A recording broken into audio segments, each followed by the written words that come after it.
3 different outreach reports, 3 different cities, the same exact technique buried in the back pages. That should not happen by chance. So I started digging. What I pulled out of the records over the next 8 months is the reason I am sitting here talking to you tonight. My name does not matter for this. What matters is that for 2.5 years, I have been working a single beat. The hidden survival systems people experiencing homelessness have engineered to outlast snowstorms inside nylon tents that, by every law of thermodynamics I learned in school, should not be survivable. And the conclusion I have earned, after cross-referencing county outreach files, calling paramedics back twice on the same question, and sitting through 3 medical examiner interviews with coffee that went cold in my hand, is this. The tent communities surviving sub-zero nights in places like Buffalo, Spokane, and Duluth are not surviving by luck, and they are not surviving by toughness.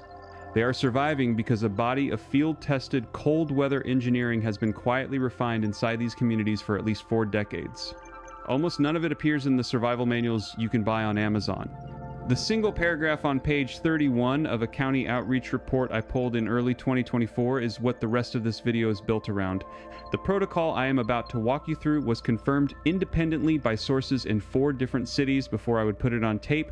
One piece of it came from a 1,987 Forestry Service document. I had no business finding in a community archivist's folder. If you have ever wondered what you would actually do if the grid went down in February and your furnace went with it, stay with me, because what these communities figured out is exactly what you would need. Let me start where the investigation started. A paramedic in Spokane called me in the spring of 2022.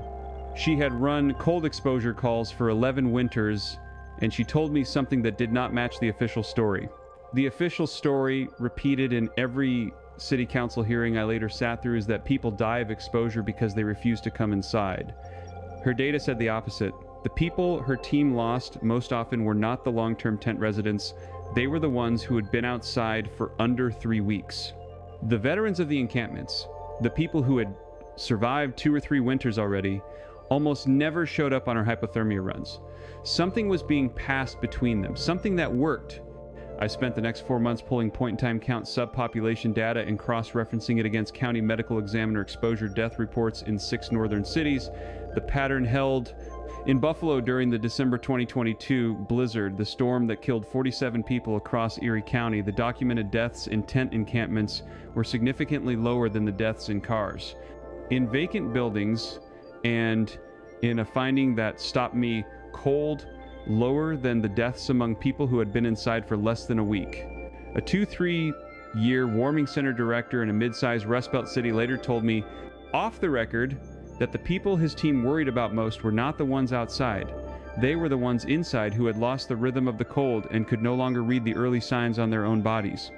That was the anomaly. Now, here is the first piece of the engineering.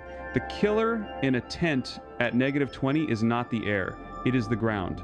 Conduction, the transfer of heat from a warm object directly into a colder object. It is touching, pulls heat out of a human body roughly 25 times faster than still air at the same temperature. This is documented in National Institutes of Health, cold weather injury studies going back to military research from the Korean War. A body lying directly on frozen ground in a thin sleeping bag is, in thermodynamic terms, a battery shorted to a heat sink. It will drain in hours. What the records show, and what 4 independent sources confirmed for me across Milwaukee, Buffalo, Spokane, and Salt Lake City, is that surviving tent communities solve the ground problem first before they ever think about the air. The configuration that came up again and again was a layered floor system. The bottom layer is whatever can be salvaged that traps dead, air-flattened cardboard boxes from grocery store dumpsters, ideally double-walled, stacked at least 4 inches deep.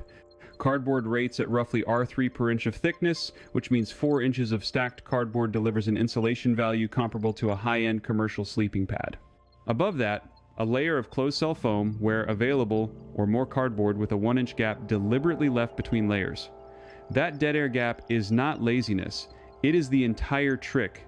Still, air is one of the best insulators in nature, and the geometry of a 1-inch gap traps it without letting convection currents form inside.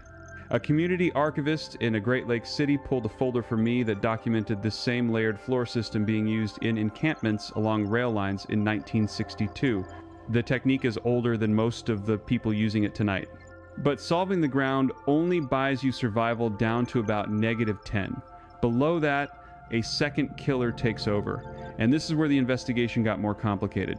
The second killer is radiation, specifically radiant heat loss into the open sky above the tent. On a clear, cold night, the upper surface of a tent radiates heat directly into space at a measurable rate. The interior temperature of an uninsulated nylon tent can run colder than the ambient outside air by 3 to 5 degrees because of this effect alone. The records of cold exposure deaths I pulled from one Midwestern medical examiner showed a sharp spike on nights with clear skies. Low humidity, not the worst storm nights, but the still clear nights that followed. The protocol that came up in every single one of my source cities to defeat this was the interior reflective ceiling.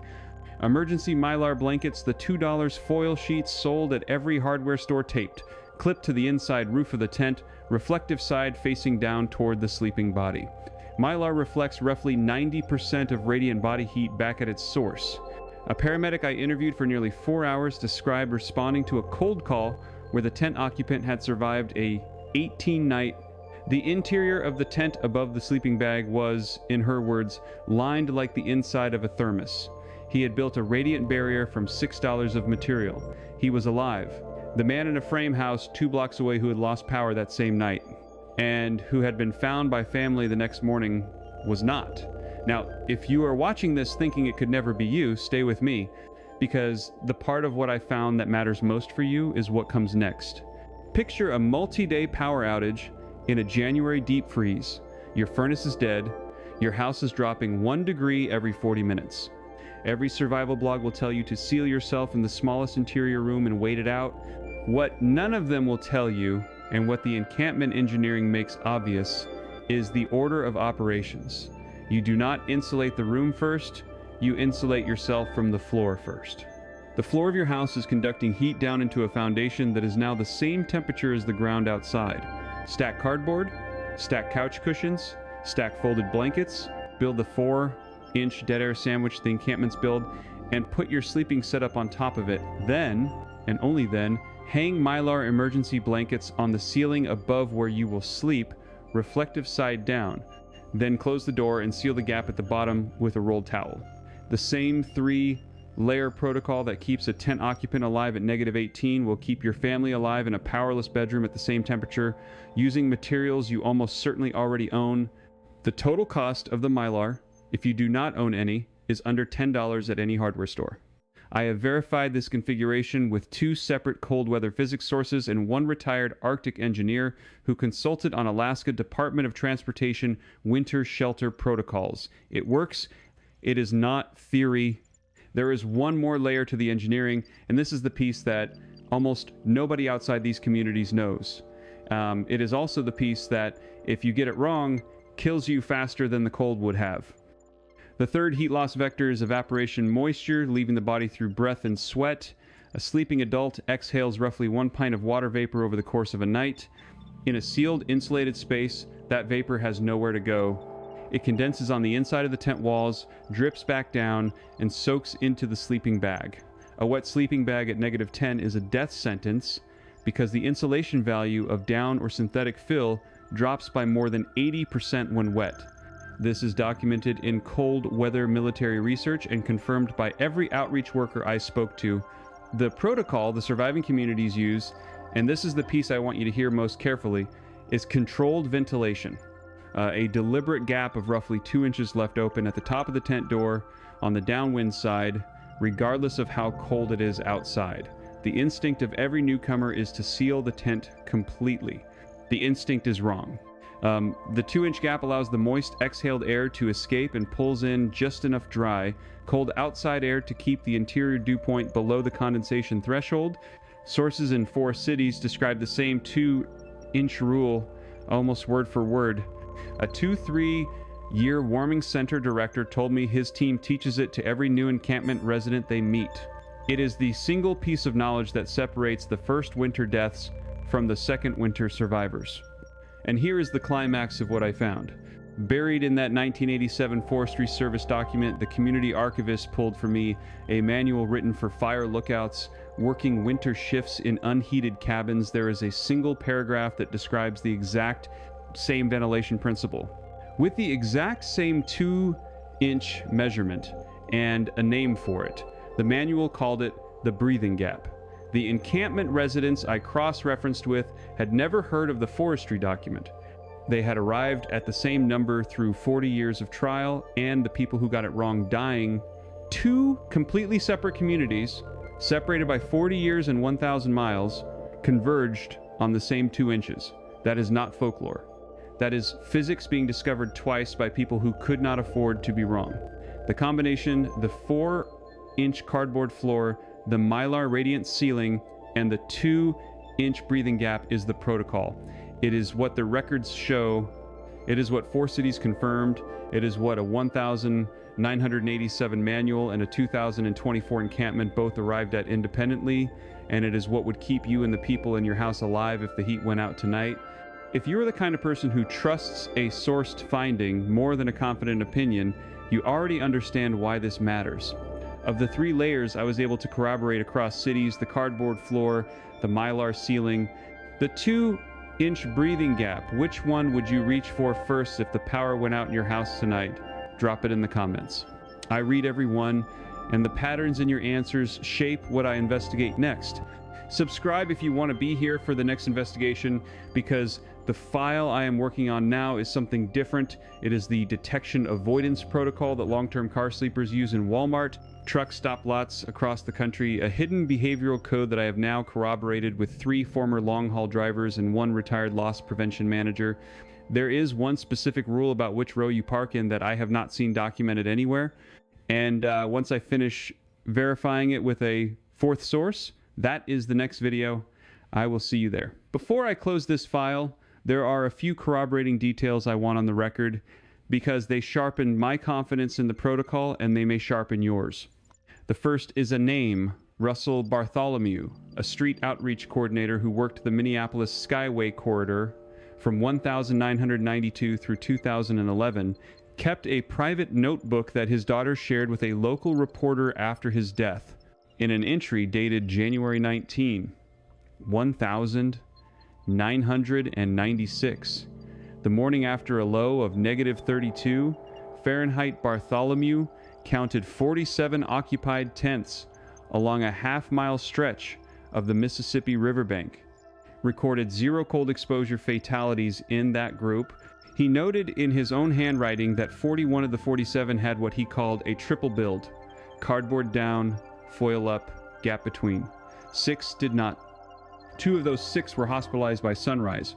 That is a survival differential you cannot wave away as coincidence. The second is a measurement.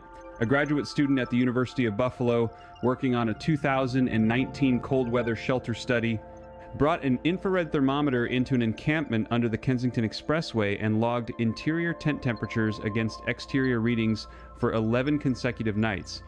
The tents using the full 3-layer protocol averaged 38 degrees warmer at floor level than the ambient air outside, 38 degrees. That is the difference between -10 and 28, between a cold night and a survivable one, between waking up and not. The third is a counter-argument I owe you, because I promised sourced findings and not cheerleading. Fire marshals in at least 3 cities, Denver, Columbus, and Sacramento, have warned that mylar emergency blankets near open flame heat sources, particularly candles and small propane burners, contributed to at least 9 documented tent fires between 2015 and 2022. The protocol works thermally. It does not work if you introduce ignition. The people who survive longest pair the 3 layers with a single chemical hand warmer or a sealed catalytic unit, never an open flame. That detail came from every outreach worker I spoke to, unprompted, and it is the rule that separates the protocol from a tragedy. Keep that in mind before you ever need it.